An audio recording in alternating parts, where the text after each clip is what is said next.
안녕하세요. 2교시 시작되었습니다. 장동준입니다. 자, 국어문법 초스피드 압축 특강 이번 시간에 우리 2교시에는 단어 초스피드 압축 정리로 함께 하겠습니다. 쉬는 시간이 짧다고 생각했는데 막상 저도 이제 여러분들 댓글 보면서 기다리고 있었거든요. 시간이 상당히 길게 느껴졌습니다. 빨리 여러분을 보고 싶어서 제가 이렇게 생각을 할 줄은 몰랐고요. 자, 일단 우리 시작하기 전에 이제 2교시 때 또 갑자기 처음 들어온 친구들을 위해서 이벤트 퀴즈에 대한 얘기 좀 해보겠습니다. 강의 중간에 이벤트 퀴즈가 있어요. 그래서 그 퀴즈의 정답을 맞히는 학생들에게 이제 선물을 주는데, 물론 다 줄 수는 없고 선착순 2명까지 드립니다. 그래서 어떤 선물이냐면 바로 이 선물이에요. 1교시 때는 다 우리 친구들, 1교시 참여한 친구들은 다 알 텐데요. 바로 귀엽죠? 펭수 쇼핑백에 들은 이 선물들이 있습니다. 바로 텀블러가 있고요. 그 다음에 여러분들 계획적으로 공부하라고 이렇게 안 꺼내죠?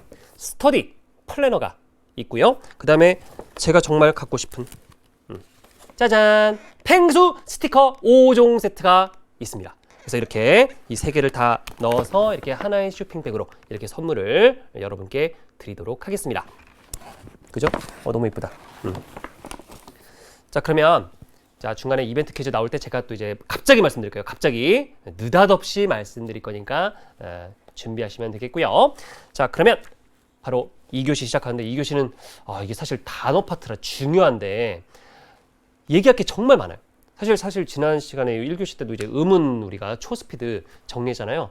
사실 좀 아쉽긴 해요, 마음속으로. 이런 얘기를 좀 더 해주면 이제 더 재밌을 텐데 이렇게 생각이 되는데, 이제 주어진 시간 안에 좀 이렇게 빠르게 많은 것을 전달해야 되기 때문에 조금 안타까운 면이 좀 있었지만, 여러분이 그래도 웃으면서 잘 따라와줘가지고 너무나 고맙고 정말 감사하다는 말씀을 여러분께 드릴게요. 자, 그러면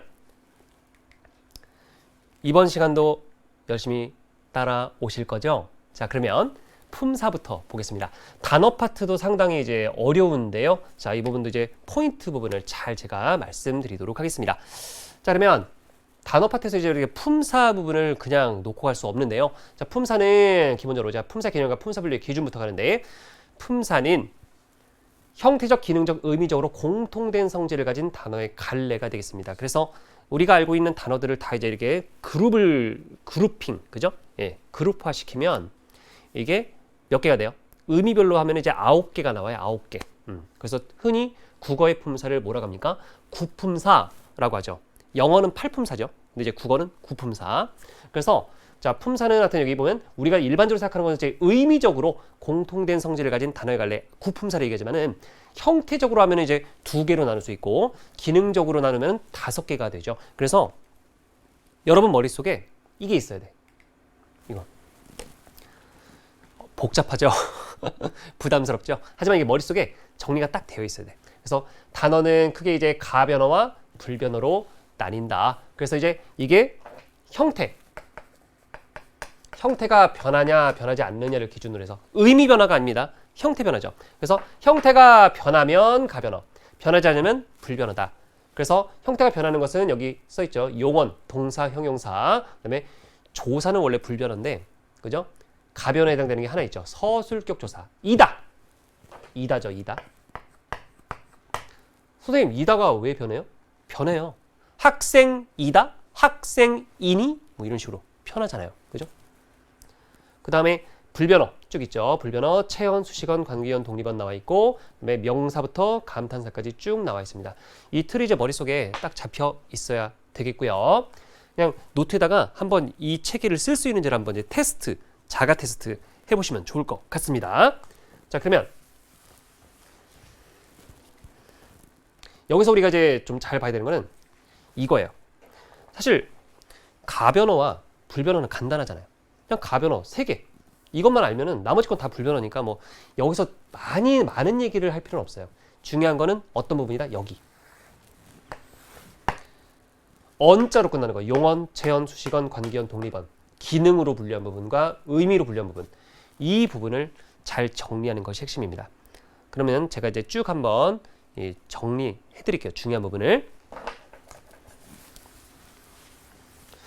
2교시 때도 이제 많은 학생들이 지금 들어와 있네요. 네, 뭐 쭉 한번 읊어볼까요? 지금 보이는 학생들. 최별혁 학생, 황별순 학생, 사별민 학생. 아, 가운데 별자가 뭔지 궁금하다. 장별훈 학생, 유별애 학생 등등, 김별영 학생 등, 예, 금별규 학생들 등등등. 자, 환영하고. 자, 그러면 우리 가봅니다. 품사별 특성. 자, 이걸 가보는데요. 자, 체언. 체언은 채자가 무슨 채자예요? 체육할 때 그 채자, 몸 채자. 그래서 몸이 되는 말, 몸이 되는 말. 그래서 문장에서 주로 주어, 목적어, 보호 등으로 쓰이며 이게 이제 문장에서 주로 이제 몸 역할하는 거다. 중요하다 그런 얘기죠. 그래서 관용의 꾸밈을 받을 수 있고 뒤에 조사를 취할 수 있는 말이다. 그래서 체언에 해당되는 게 바로 명대수. 기억나시죠? 명사, 대명사, 수사. 체언에 해당되는 것은 명사, 대명사, 수사. 그래서 명사부터 보는데 대부분 이제 명사, 대명사 같은 경우는 뭐 그냥 뭐 별거 있겠어? 하는데요. 별거 있습니다. 잘 보면 명사 보면요. 사물이나 사람 등의 이름을 나타낸 단어다. 아, 당연하지. 명자가 이름 명자니까. 그래서 쭉 한번 읽어봅니다. 사용 범위 기준에 따라 보통 명사와 고유 명사로 나뉜다. 그래서 보통 명사는 뭐 보편적인 사물에 붙인 이름이다. 책상, 우정 등. 고유 명사는 인명, 지명, 학교 등 특정한 사물에 붙인 이름이다. 이순신, 런던, 서울 등. 뭐 다 아는 얘기잖아. 넘어가요. 그 다음에 자, 명사에서 만약에 시험이 어렵게 나온다면 여기를 건드리게 돼 있다. 의존명사. 의존명사. 자립성 유무를 기준으로 명사를 또 이제 자립명사와 의존명사로 나눌 수 있는데 자립명사는 그냥 우리가 늘 아는 그런 명사들이에요. 일반 명사들 홀로 쓰일 수 있는 어떤 명사, 뭐 하늘, 구름 등. 근데 의존명사는요. 반드시 관용어의 수식을 받아야만 쓰일 수 있는 명사다. 그럼 의존명사에서 의존은 어디에 의존하는 거냐? 바로 관용어에 의존한다. 이렇게 생각하시면 돼요. 그래서 여기 뭐 겉바수지대 따름 나와 있는데 예를 들어서 나는 우리 친구들 하루에 한 3-4번 외치죠. 나는 할 수 있다. 그죠? 언제 외쳐요? 공부하다가 잠 올 때 갑자기 깨가지고 안 돼. 잠 안 돼. 나는 할 수 있다. 이렇게 한 3번, 4번 외치는 걸로 알고 있는데 아닌가요? 네, 그렇죠? 이때 수가 바로 의존명사예요.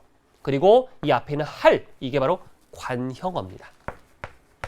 그래서 의존명사는 반드시 관형어와 같이 다니는데요. 이런 식으로 관형어 띄고 의존명사, 관형어 띄고 의존명사 이런 식으로 다닙니다. 그래서 반드시 관형어의 수식을 받아야만 쓰일 수 있는 명사야. 할이 없다고 생각해봐. 그럼 나는 수 있다. 뭐가 수 있는데? 네. 혼자서 못 써요. 의존명사는. 그죠? 혼자서는 이제 의미가 제대로 안 돼요.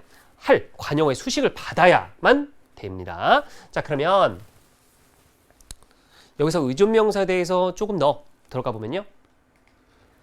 자, 여기 그 교환해 보면 거기 나와 있는데 제가 형식성 의존명사, 단위성 의존명사 지금 언급해 놨으니까 이거 쭉 한번 보시고 그다음에 이제 대명사.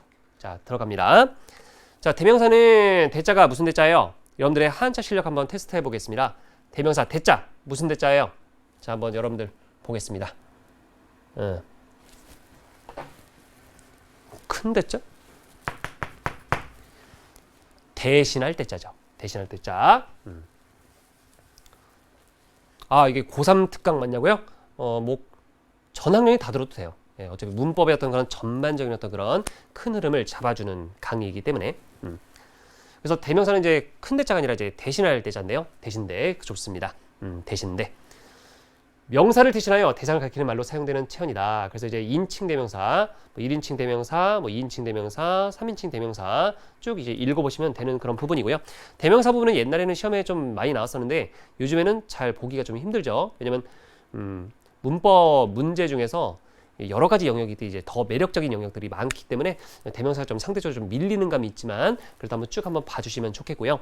그 다음에 이 부분을 좀 잘 보세요. 자, 대명사에서 만약에 문제가 어렵게 나오면 이런 부분들을 건드릴 수 있다. 그래서 미지칭 대명사는 이제 모르는 대상을 가리킬 때 쓰는 대명사예요. 그래서 누구세요? 할 때 누구 같은 게 해당되고요.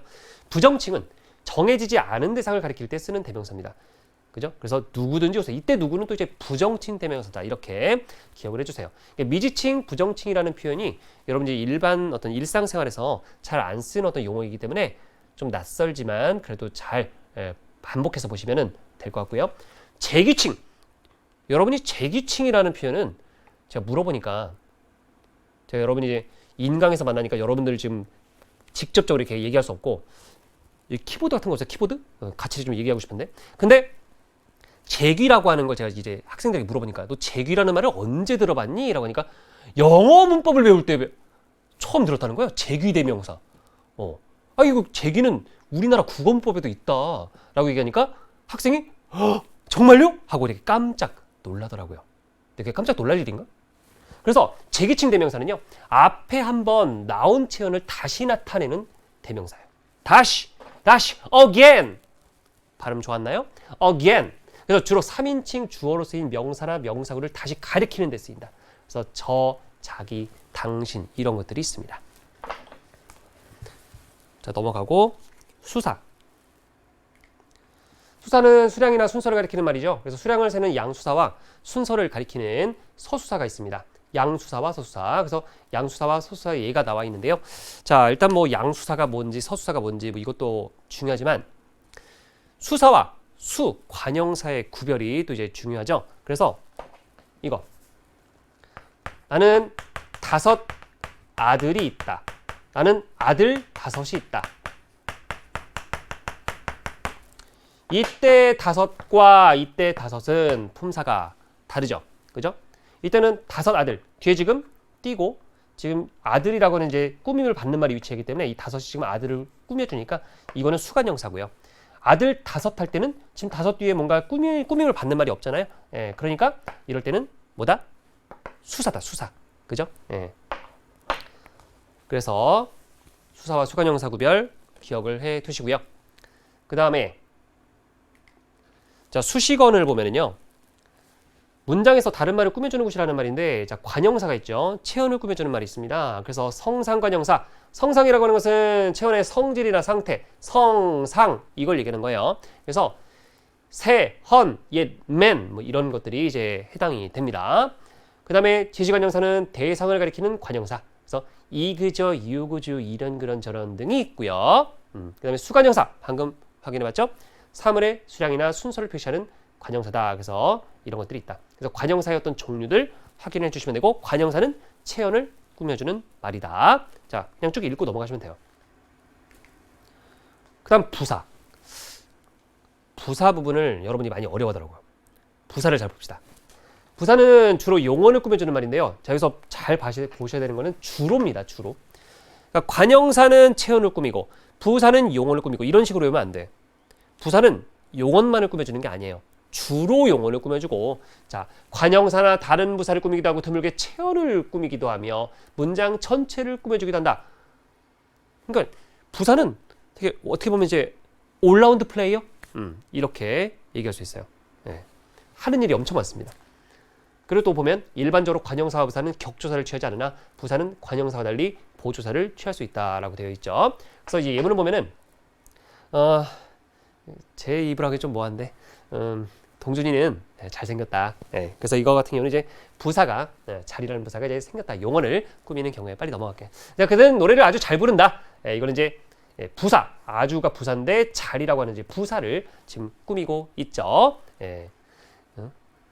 동준이는 잘생겼다. 은근슬쩍, 네, 은근슬쩍 얘기한 거예요. 맞습니다. 맞고요. 자, 내가 사랑하는 사람은 바로 너야. 이게 부사가 바로라는 부사가 너라고 하는 체언을 이제 꾸미는 그런 경우가 되겠죠. 그다음에 설마라고 하는 부사가 이제 문장 전체를 지금 꾸며주고 있는 이런 상황 확인해 봤습니다. 자, 그다음에 독립언인데요. 뭐 독립언도 우리 친구들 이제 그렇게 큰 비중을 두지 않고 넘어가는 경우가 많은데 이것도 잘 보세요. 문장 내 다른 문장 성분들과 얽매이지 않고 독립성을 가지는 말로 감탄사가 있다. 그래서 감탄사 보면 놀람, 느낌, 부름, 대답인데 이거 조심하세요. 자, 놀람, 느낌, 부름, 대답. 원래 감탄사라고 한다면 놀람, 느낌 정도만 생각하는데 아니에요. 부르는 거랑 대답도 감탄사에 해당된다는 거 기억하세요. 그래서 자, 보면은 와, 얼씨구, 어허, 야, 네가 있는데 야는 지금 부르는 거잖아요. 야, 이거 감탄사입니다. 네, 대답하는 건데 이것 감탄사예요. 그래서 부름, 대답 이것도 이제 감탄사의 범주에 들어간다. 기억해 주시고요. 그 다음에 이거 두 번째 거. 만약에 독립원이 나온다면, 시험에 나온다면 이거 감탄사가 아닌데 감탄사라고 착각할 수 있는 경우, 이게 나올 가능성이 있지 않을까 살짝 예측해 봅니다. 어떻게? 예측. 이 부분이죠. 엄마 이것 좀 보세요 할 때 이 엄마 부름이죠. 부름. 그래서 순간 감탄사인가라고 생각할 수 있는데 잘 보면 엄마는 명사예요. 그냥 명사. 예. 그래서 이거 조심해야 되고, 그 다음에 영수야, 이것도 이제 부름에 해당되는 것 같아요. 감탄사 같아요. 하지만 영수야, 이것도 보면 어떻게 구성되어 있어요? 영수는 명사, 예, 그죠? 야는 호격조사, 명사 플러스 호격조사로 결합되어 있는 거다. 감탄사가 아니다. 이렇게 얘기할 수 있습니다. 그죠? 예측을 이렇게 많이 얘기하는 거야. 그렇죠. 그래서 독립원까지 쭉 달려와 봤습니다. 자, 그 다음에 아직 남았어요. 관계원과 용언이 남았죠. 관계원. 이거 조사인데 다른 단어의 뒤에 붙어서 그 말과 다른 말과의 문법적 관계를 표시하거나 특별한 의미를 더해주는 기능하는 말로 조사가 있다. 자, 조사 하나밖에 없어요. 그래서 조사의 종류 이 세 가지는 기본적으로 알고 있어야 되는데요. 자, 격조사. 앞말이 문장 안에서 일정한 자격을 가지도록 하는 조사입니다. 그래서 이가, 깨서 을을, 그죠? 의에 쭉 나와 있는데요. 그래서 다양한 격조사들 확인하시면 되고, 보조사는 앞말에 특별한 의미를 더해주는 조사다. 그래서 은는 이 대조의 의미를 더해주죠. 그 다음에 만, 단독, 도는 포함, 이렇게. 그 다음에 접속조사는 두 단어나 구를 같은 자격으로 이어주는 구실을 하는 조사다. 그래서 이렇게 예시가 나와 있습니다. 쭉 한번 읽어주시면 되는 부분이에요. 특히 이거 조사의 종류 있죠. 격조사, 보조사, 접속조사 이 세 가지가 있다라고 하는 사실, 이거 꼭 기억을 해 주시고요. 그러니까 지금 제가 기억해라, 또 뭐 중요하다 이런 얘기는 시험에서 수능 및 모의고사에서 이제 보기나 자료 혹은 뭐 선지에서 이 나타나는 어떤 그런 이제 용어들 있죠. 그 용어들이다, 그런 얘기예요. 그런 시험에 출제될 수 있는 어떤 그런 가능한 어떤 출제 요소들이다. 그러니까 기억하면 좋다. 이렇게 이해를 하시면 되겠습니다. 아시겠죠? 자, 그 다음에 이제 마지막으로 용언을 보도록 하겠습니다. 용언. 자, 문장에서 주어의 동작이나 작용, 상태나 성질 등을 나타내는 말로 주로 서술어로 사용되고 부사의 꾸밈을 받음 이렇게 되어 있습니다. 자, 그래서 동사와 형용사가 있는데요. 자, 동사는 뭐 다들 아시다시피 사물이나 사람의 움직임이나 작용을 나타내는 단어죠. 그래서 타동사와 자동사가 있습니다. 타동사는 목적어를 필요로 하는 동사죠. 그다음에 자동사는 목적어를 필요로 하지 않는 동사다. 이 타동사, 자동사도 제가 학생들에게 물어보니까 영어 문법 배울 때 먼저 배웠대, 이 표현을. 그래서 좀 놀랐고요. 자, 그 다음에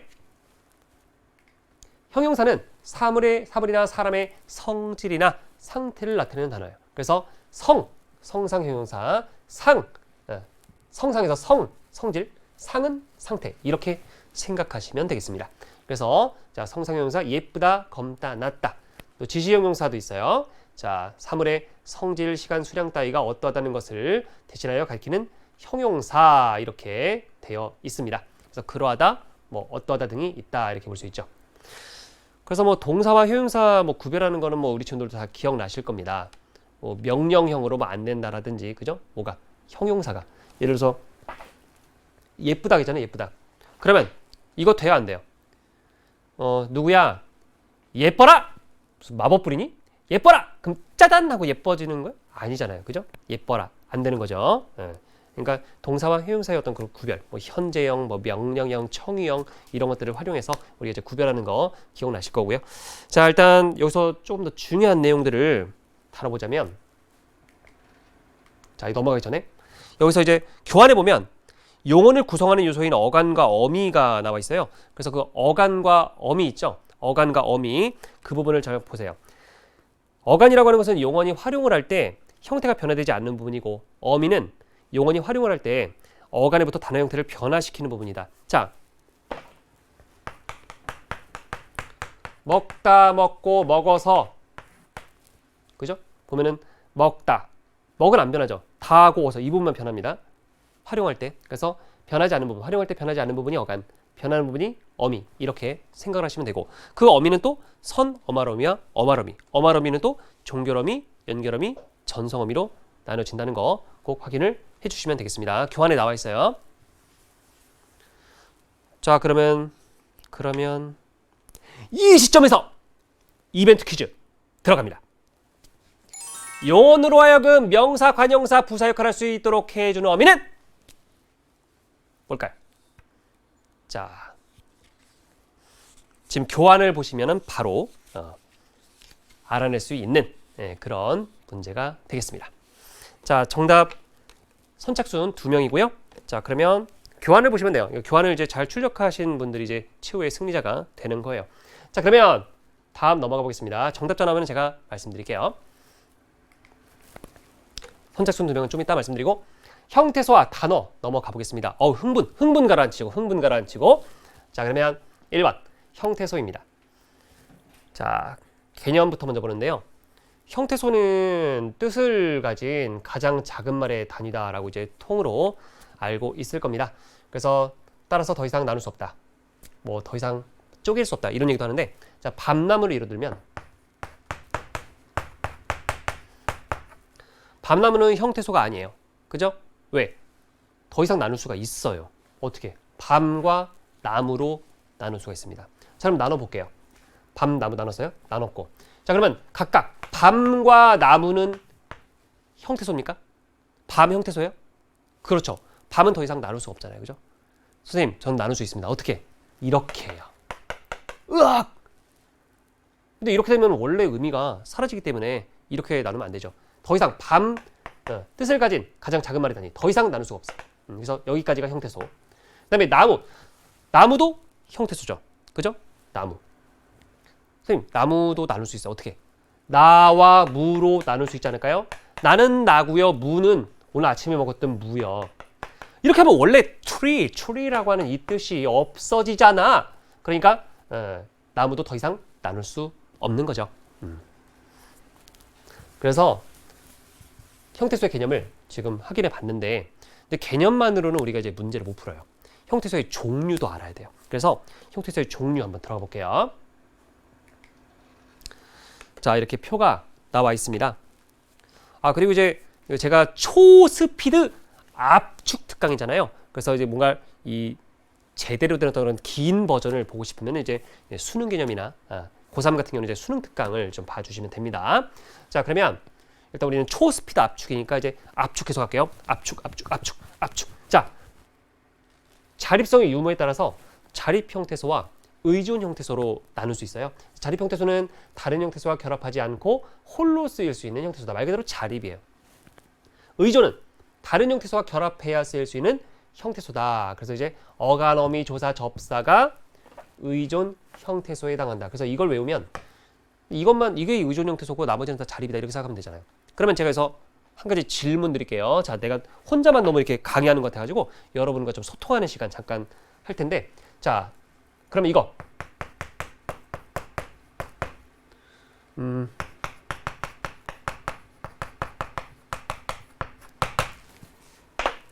자, 제가 여러분께 질문 하나 드릴게요. 새랑 매우 있죠? 이거는 자립 형태소일까요? 의존 형태소일까요? 자, 한번 얘기해 보세요. 자, 새와 매우 자립일까? 의존일까? 새와 매우에 대해서 여러분이 자립과 의존 중에 어떤 건지를 얘기를 해주시면 되겠습니다. 자, 얘기해 보시고요. 자립. 김별경 학생 지금 자립. 또 매우새는 의존 아니에요? 서별림 학생은 의존 형태소로 알겠습니다. 이거 저기 반반 갈리는데? 후라이드 반 양념 반 뭐 이런 건가? 그래. 자립, 의존, 자립 막 왔다 갔다 하네요. 이런 반응 기대했습니다. 자, 헷갈리니까 제가 문제를 낸 거죠. 의존. 그렇다면 여러분이 이걸 의존이라고 봤다면, 만약에 의존이라고 봤다면 근거가 뭡니까? 근거가 뭐예요? 뭐 이런 거겠죠. 선생님, 새랑 매우는 혼자서는 안 되잖아요. 뒤에 뭐 구두같이 뭔가 이렇게 꾸밈을 받는 말이 있어야만 말이 되는 거 아닙니까? 그냥 새랑 매우 얘네들만으로는 뭐 안 되잖아요. 이런 식의 마음으로 지금 의존이라고 한 거 아니겠습니까? 아닙니까? 뭐 그런 거겠죠. 근데 결론은 새와 매우는 자립 형태소입니다. 자, 자립 형태소라고 얘기한 친구들은 아주 잘했고요. 예, 선물은 없어요. 자, 이벤트 퀴즈를 맞춰야 됩니다. 그래서 자립 형태소. 자, 잘했어요. 근데 잘했어.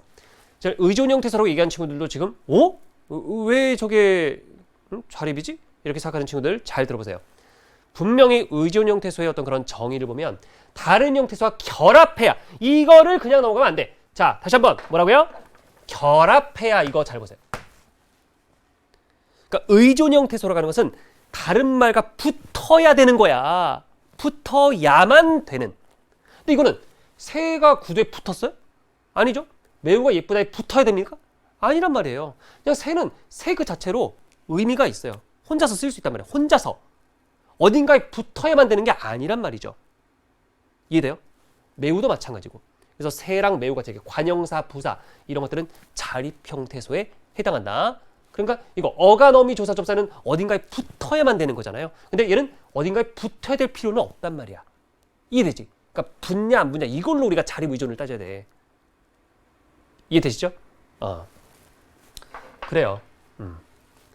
자, 그러면 헷갈리는 부분이니까 얘기했고, 이번엔 실질 형식, 의미의 유형에 따라 실질과 형식 보겠습니다. 실질 형태소는 어휘 형태소라고도 하고 형식 형태소는 이제 문법 형태소라고도 하는데, 자, 구체적인 대상이나 동작, 상태와 같은 실질적인 의미를 나타내는 형태소가 실질 형태소고, 자, 이것도 형식 형태소만 알면 돼. 문법적인 의미만 나타내는 형태소다. 문법적인 의미가 좀 어려운데요. 자, 이거 조사, 어미, 접사. 아까 위에서 의존 형태소에서 어간을 빼면 그대로, 그죠? 예. 조사, 어미, 접사 이 세 가지가 형식 형태소에 해당돼요. 이거를 제외한 나머지는 다 실질이라고 보시면 돼요. 이해되시죠? 예. 그래서 이렇게 형태소의 종류를 알아두시면 좋겠습니다.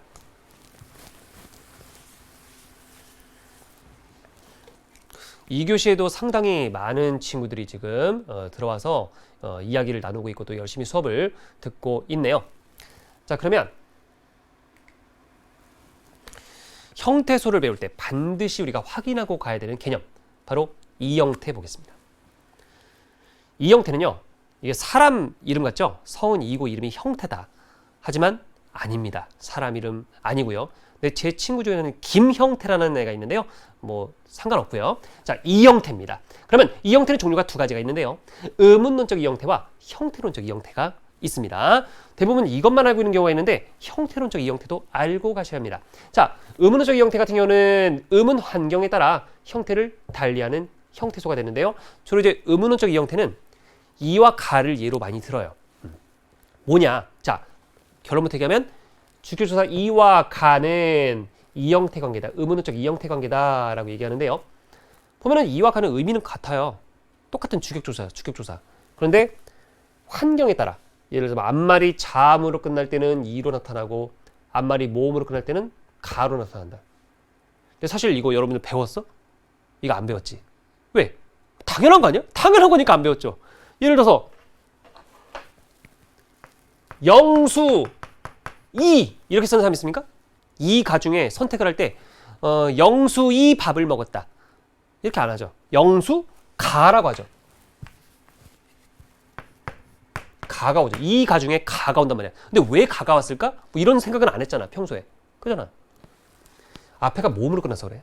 앞에가 모음으로 끝나서 가. 그 다음에 뭐 구름가, 하늘에 구름가 있다 이렇게 안 하고요. 구름이 있다 이렇게 하죠. 근데 왜 이때는 이 가중에 이를 쓴 거야? 앞에가 자음으로 끝나서 그런 거야. 그래서 이게 바로 이가가 의문론적 이 형태 관계야. 그죠? 의미는 같지만 형태가 달라. 근데 보면 어떤 거? 의문 환경에 따라. 앞에가 자음이냐 모음이냐 이런 식으로 의문 환경에 따라서 지금 형태를 달리하고 있죠. 그러니까 이와 가의 문법적 의미는 같지만은 환경이 달라서 지금 형태가 달라지는 거다 이렇게 생각하면 돼요. 아래 보면은 약간 다른 환경을 좀 제가 제시하고 싶어서 가지고 왔는데요. 정별선 학생이 동준가 잘생겼다. 그렇죠. 네, 알고 있습니다. 감사하고요.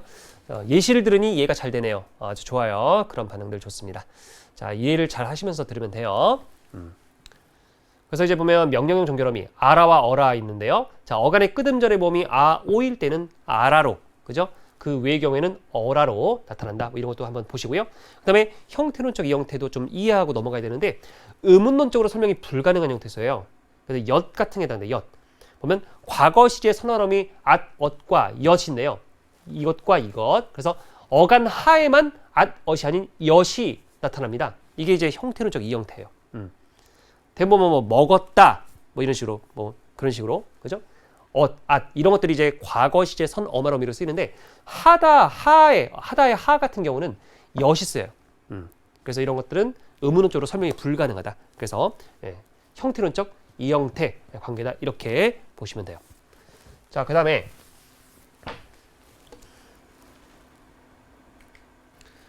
단어의 개념 한번 보도록 하겠습니다. 이거는 간단하게 그냥 보고 넘어가세요.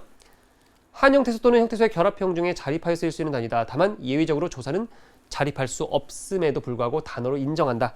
자, 이것만 체크하시면 될 것 같아요.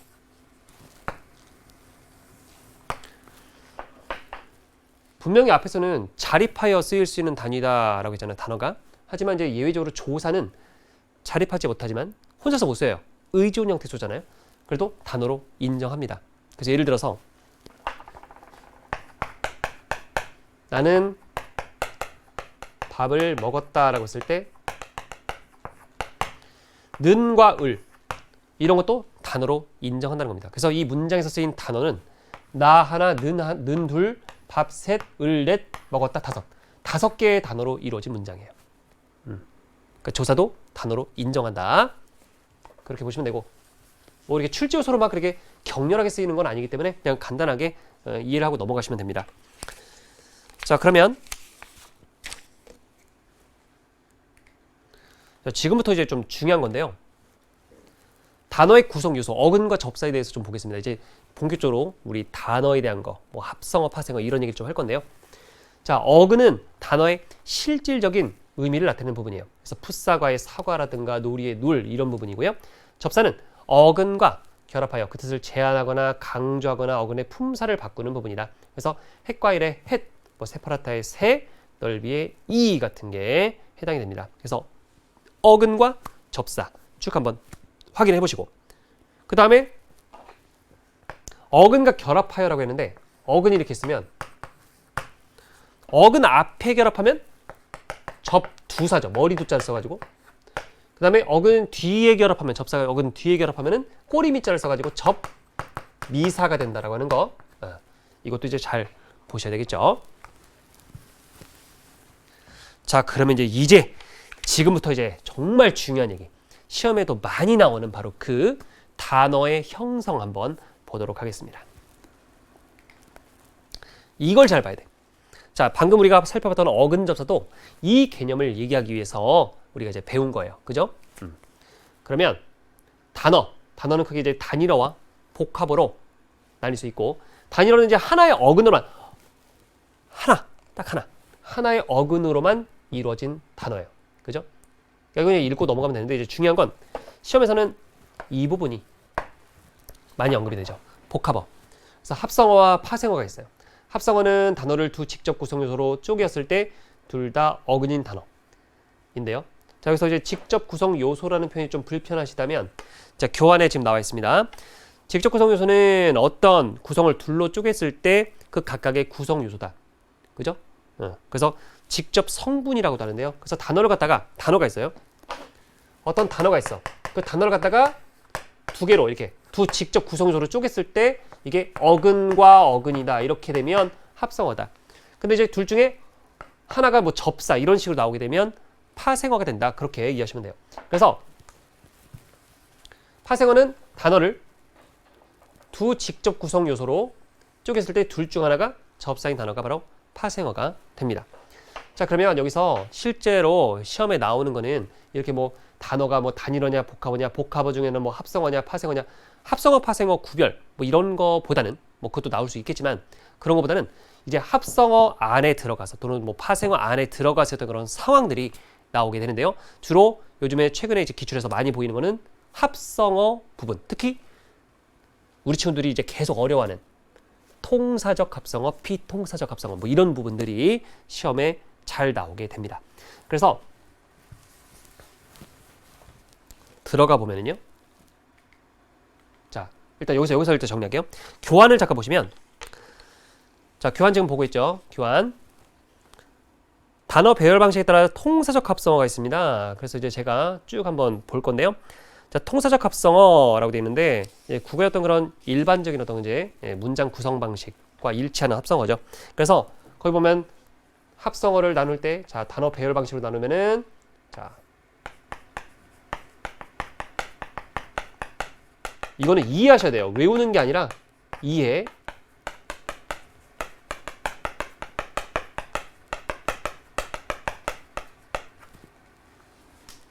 자, 그러면 지금 예시를 들 거야. 근데 교환에 다 나와 있어. 교환해 보면 예시가 다 나와 있어요.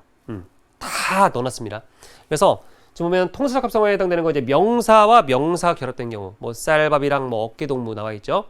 쭉 읽으면서 제가 좀 추가적인 설명이 필요한 부분은 또 판서를 해드릴 거예요. 자, 교환을 쭉 보시면 돼요. 관형사와 명사 결합한 경우가 있어요. 첫사랑 같은 경우. 그 다음에 또 부사와 부사, 부슬부슬 나와 있죠. 그 다음에 부사와 용언이 결합된 경우, 그만두다, 그만이 부사, 두다가 용언. 그 다음에 명사와 용언이 결합된 경우, 힘들다, 뭐 힘쓰다 이렇게. 그 다음에 제가 설명해드릴 부분이 바로 이거예요. 통사적 합성어에서 좀 조심해야 되는 부분 두 부분, 바로 용언의 관형사형 플러스 명사. 이 부분은 좀 조심해야 돼. 거기 보면 예시가 작은 형 건널목 나와 있잖아요. 그죠? 그래서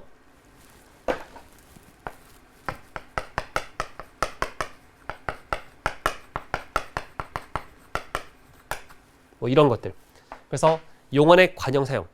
용언이 이제 관형사형으로 바뀌어서, 그죠? 관형사형 어미가 붙어서 이게 작은, 건널 이런 식으로 바뀌어서 뒤에 형, 목, 명사가 결합한 경우, 이런 경우가 바로 이제 통사적 합성에 해당된다. 이거 잘 보시고, 그 다음에 더 어려운 거 뭐라고 써 있어요? 교환에 용언의 연결형. 자, 이게 이해가 잘 안 된다는 학생들이 많아요.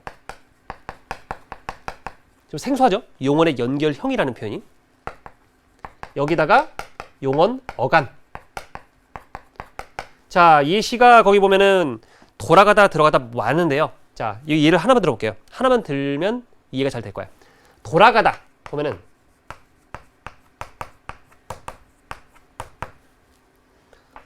돌아가다는 뭐와 뭐가 결합한 거예요?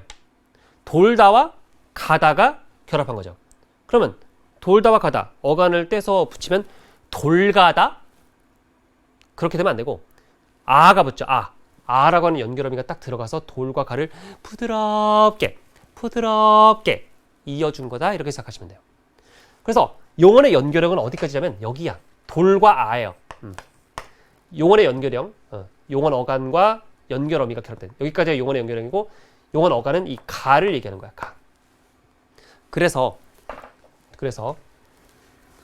제가 한 가지를 더 보여드리면, 뛰어놀다와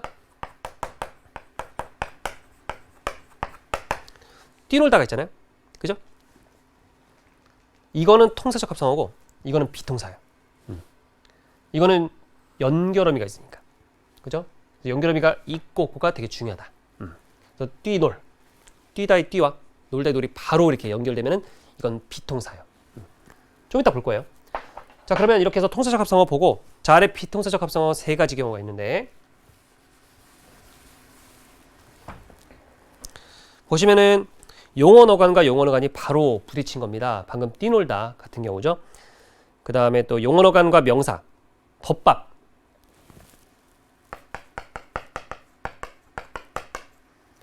덮다의 덮, 여기다가 밥이 바로 연결된 거예요. 이런 경우는 비통사적 합성어야. 그죠? 그 다음에 자, 그 다음에 분필가루 들어갔어. 그 다음에 부사와 용사, 척척박사, 뭐 이런 경우, 그죠?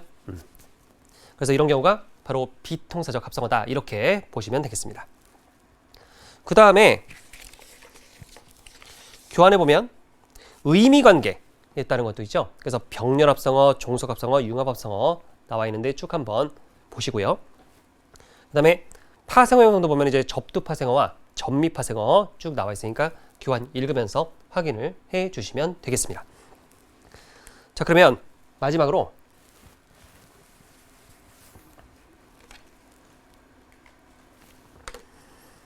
자, 단어 간의 의미 관계 보도록 하겠습니다. 자, 여러 가지 관계가 있는데요. 동의미 관계부터 먼저 볼게요. 소리는 같으나 다른 의미를 가지고 있는 의미 관계다. 그래서 배 보면 배. 똑같이 배로 발음되지만 신체 일부, 사람 배가 있고요. 그 다음에 선박, 타고 다니는 배가 있고, 그 다음에 배나무에 열매가 있죠. 그래서 이런 게 이때 배와 이때 배와 이때 배는 동음 이의관계 있다. 이렇게 이해하시면 되고요. 근데 이제 중요한 건 의미적 관련성이 전혀 없죠. 소리는 같지만. 다의관계 같은 경우는 두 가지 이상의 의미를 가진 단어가 됩니다. 그래서 동음이관계 같은 경우는 그 단어들끼리 이제 의미적 관련성이 없지만 다의관계는 의미적 관련성이 있죠. 그래서 다의관계를 얘기할 때는 반드시 우리가 잘 봐야 되는 것이 바로 중심적 의미와 주변적 의미가 됩니다. 그래서 중심적 의미는 한 단어가 여러 가지 의미로 쓰일 때 그 가운데서 가장 기본적인 의미가 되고요. 주변적 의미는 중심적 의미가 문맥이나 상황에 따라 범위가 확장되어 사용되는 의미예요. 예를 들어서 손의 중심적 의미, 가장 1차적 의미, 기본적 의미는 사람의 팔목 끝에 달린 부분, 이거죠? 사람의 팔목이 여기고 끝에 달린 부분이면 이게 손이에요. 이게 손의 어떤 그런 중심적 의미예요. 그죠? 근데 주변적 의미는 노동력, 협력 뭐 이런 의미들이 있어요. 뭐 이것만 있는 게 아니라 협력 등.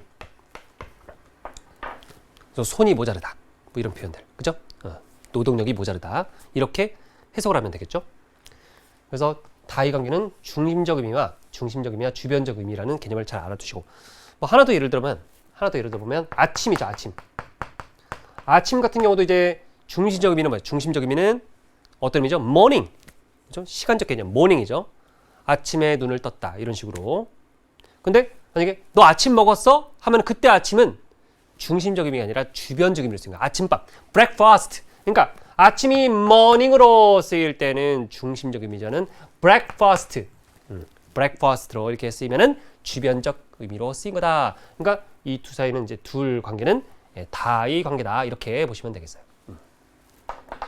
그래서 제가 왜 이걸 강조하냐면 중심적 의미, 주변적 의미 이런 표현들이 보기나 자료에 나올 수 있기 때문에 실제로 나온 적도 있고 그래서 이런 것에 대해서 거부감이 없앤다. 우리가 지금 문법 초스피드 압축 특강을 하면서 우리가 얻을 수 있는 효과는 이렇게 여기 나와 있는 용어들에 대해서 어색해하지 않는 익숙해지는 시간이다. 이렇게 보시면 좋아요.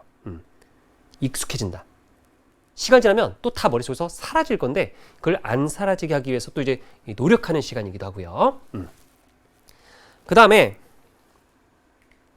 자 유의관계가 있어요. 유의관계. 이거는 뭐 이제 간단한데요. 말소리는 다르지만 서로 비슷한 의미를 가지고 있는 의미관계다. 뭐 금성과 샛별 비슷하죠. 범, 호랑이 비슷하죠. 유의관계. 유의관계에 있는 단어들. 부분 전체 관계 어렵지 않습니다. 한쪽이 다른 쪽 의미의 구성 요소가 되는 의미관계다. 그래서 시침, 시계.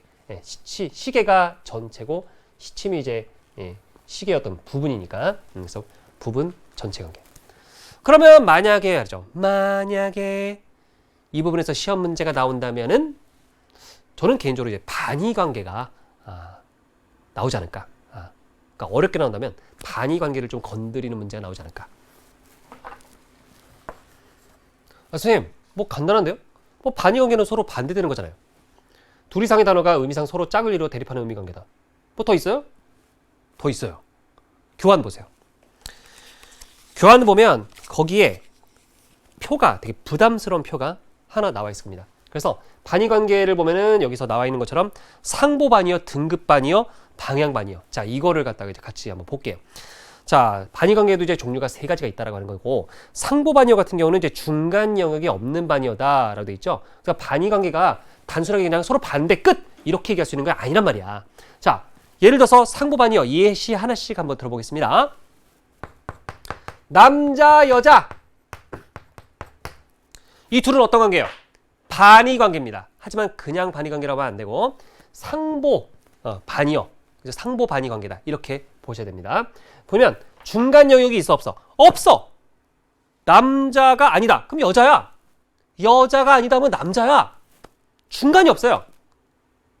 물론 이제 전 세계적으로 보면 남자와 여자의 성을 동시에 가진 어떤 그런 존재가 있긴 하지만 우리 국어법에서는 그런 존재까지는 다루지 않았어요. 참고하시고요. 일단 남자와 여자 중간 영역이 없는 걸로 하고요. 또 보면 살다 죽다.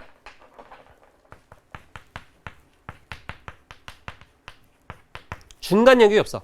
뭐 산 것도 아니고 죽은 것도 아니다. 이런 것도 없죠. 그 중간 영역이 없는 거. 이런 것들이 바로 상보 반의어에 해당되고. 거기 보면 또 등급 반의어도 있어. 등급 반의어. 이건 중간 영역이 있는 거예요. 중간 영역이 있는 거.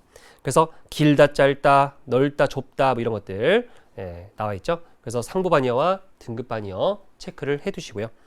그 다음에 방향 반의어. 저는 개인적으로 자 우리 친구들이 많이 어려워하는 게 물론 학생들마다 개인차가 있지만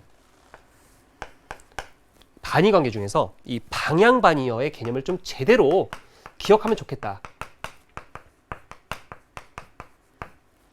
그리고 중요한 건 그 위에 나와 있는 뭐 상보 반의어랑 등급 반의어 같은 경우는 여러분이 예시를 보면 그래 반의 관계네 하는데 방향 반의어를 보면은 이게 무슨 뭐 반대 관계예요. 이렇게 질문하는 친구들이 많았어요. 그래서 방향 반의어는 조금 신경을 좀 써주셨으면 좋겠어. 여기 교환에 나와 있는 대로 의미를 좀 제대로 알고 갔으면 좋겠어. 보면 상호 의존적으로 반대 방향을 나타내는 반의어인데 자, 그 뒤에 나와 있는 내용 밑줄 칩니다. 자, 밑줄 쳤어요? 쳤어? 한 개념이 다른 개념에 의존적이어서 한 개념만은 존재할 수 없다.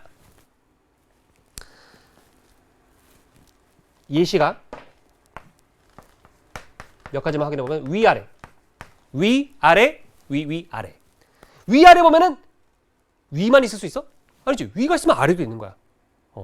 그러니까 지금 여기 보면 한 개념이 다른 개념에 의존적이어서 한 개념만은 존재할 수 없어. 위만 있어? 그럴 수 없어. 아래가 있으니까 위가 있는 거야. 그런 개념이라고. 그래서 위와 아래는 방향 반의어야. 그렇게.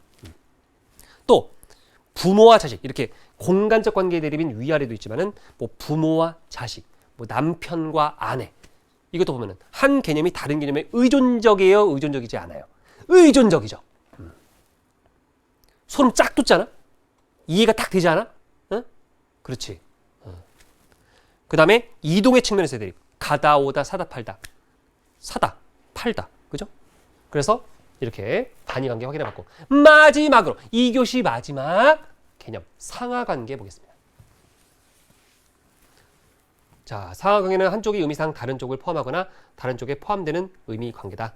해서 자, 동물 상이고 원숭이 하여. 그래서 동물이 지금 보면 상이고 원숭이가 하다라고 하는 것을 확인할 수 있죠. 그래서 포함하는 거, 포함되는 거 이런 것들을 따지면 우리가 상하 관계도 쉽게 정리해 볼 수 있습니다. 자, 이렇게 해서 믿을 수가 없습니다. 사실 저는 단어 파트에서 분명히 단어 파트의 일부분은 다음 시간으로 또 이제 넘길 거다라고 사실 예측을 했었는데 여러분이 또 적극적으로 이렇게 수업을 1교시 때보다 더 열심히 들어서요. 정말 감격스러웠습니다. 정말 수많은 어떤 그런 댓글들 지금 보고 있는데요. 다들 보고 있어요. 제가 강의하면서 살짝 곁눈질하면서 지금 보고 있습니다. 네, 시간 딱 잘 맞춘다고. 네, 그렇습니다. 라이브 방송이다 보니까 시간을 잘 맞춰야죠. 자, 그러면 우리 친구들 이번 시간도 고생 많았고요. 우리 3교시 때 이제 또 만날 건데요. 일단 끝내기 전에 아까 전에 그 퀴즈, 이벤트 퀴즈 정답자 공개하도록 하겠습니다.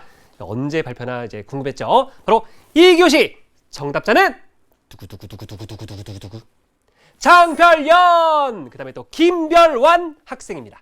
네, 장별연, 김별완 학생은 바로 아래 나와 있죠? 자, EBSI 아이디와 이름을 자, 아래 나와 있는 이메일 주소로 보내주시면 되겠습니다. 자, 축하드리고요. 3교시 때도 이벤트 퀴즈 준비되어 있습니다. 자, 3교시 때도 함께 해요. 자, 그러면 마무리하고 이번 시간 마치도록 하겠습니다. 최후의 승리자는 바로 여러분입니다.